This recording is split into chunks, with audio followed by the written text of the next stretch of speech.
Hey guys, so welcome to the Urban Chicken Man. Sorry I haven't posted in a while, but it's been a little busy trying to get our new business up and running. As you can see here, what we're going to show today is sunflower seeds. So what we've done is sunflowers, once the sunflowers, first step on harvesting sunflowers is you want to wait until the actual flowers start getting yellow and brown, start drying out on the plant. Now, I pulled mine a little early because they were starting to get some fungus on them. So I didn't want to lose them, obviously. And as you can see, the birds are eating a lot of the seed here. I really should have pulled them early if I wanted all the seeds. So anyway, so I went ahead and cut the stems. Cut them a few days ago.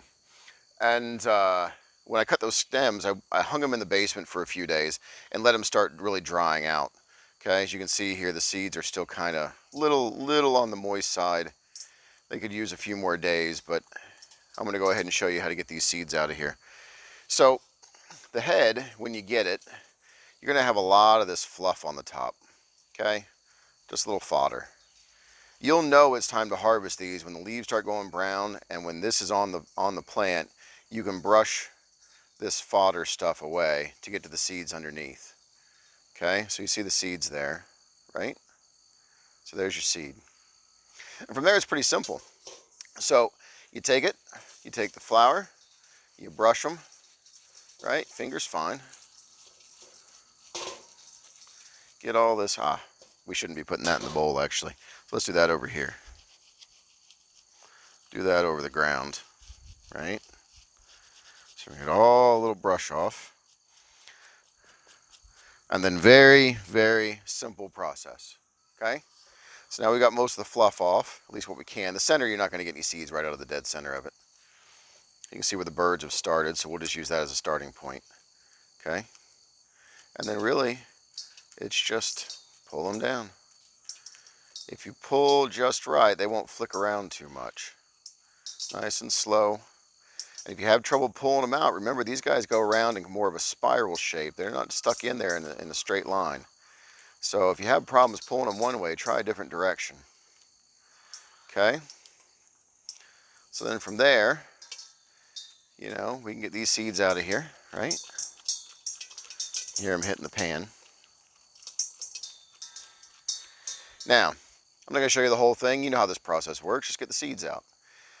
From there, if you want to store them, because our plan is these are kind of too small for us to be eaten, I think. We're going to take these. See, there's a lot of crap in there that isn't seed. Here's what's nice about that stuff. It's lighter than the seeds. So what I do, I take it and I blow through it.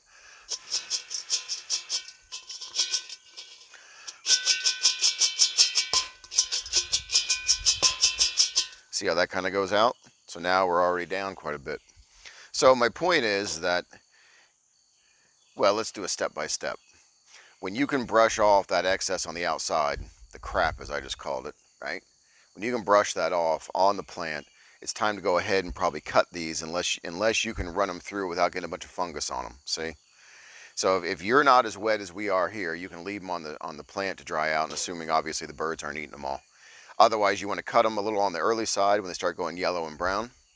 Take them down to the basement, hang them up for a few days, let them dry out the rest of the way. Be very careful if you drop one of these like I did before we made this video. You're going to get all that fluff all over the ground, and mostly in your kitchen like me.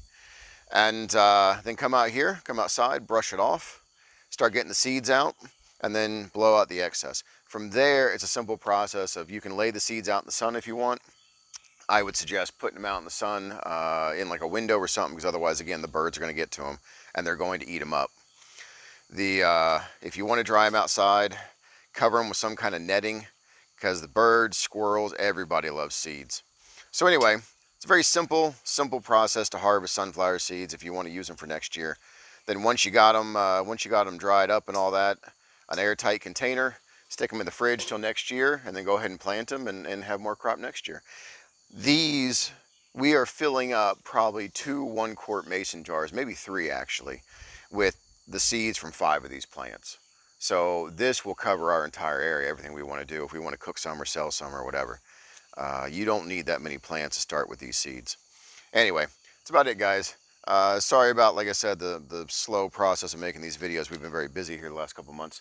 but hopefully I'll start getting to them here a little bit more. So let me know if you have any questions and scan the QR code in the bottom right corner to join us on Facebook. Thanks a lot.